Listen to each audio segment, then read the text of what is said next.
Friends, PF withdraw వేగాన్ని పెంచేందుకు EPFO మరిన్ని హార్డ్వేర్ అప్గ్రేడ్లను, అదనపు సాఫ్ట్వేర్ అప్గ్రేడ్లను ప్లాన్ చేస్తోంది.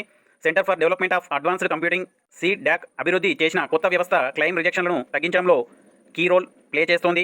2017-18 కాలంలో దాదాపు 13% ఉండగా 2022-23 నాటికి దాదాపు 34%కి పెరిగింది. 2022-23 మధ్య కాలంలో 5.2 కోట్ల క్లెయిమ్లు రాగా, తుది సెటిల్మెంట్లు, బదిలీలు, ఉపసంహరణలకు సంబంధించి 25.8% తిరస్కరణకు గురైనట్లు అధికారిక డేటాలో వెల్లడైంది.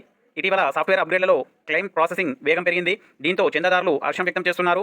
ఇక నుంచి చందాదారులు కంపెనీ మారిన చెల్లింపు వ్యవస్థలను క్రమబద్ధీకరించడానికి, రికార్డులను ఒకే చోట నిర్వహించేలా ఈపీఎఫ్ఓ డేటాబేస్లను ఏర్పాటు చేయడానికి పనిచేస్తోంది.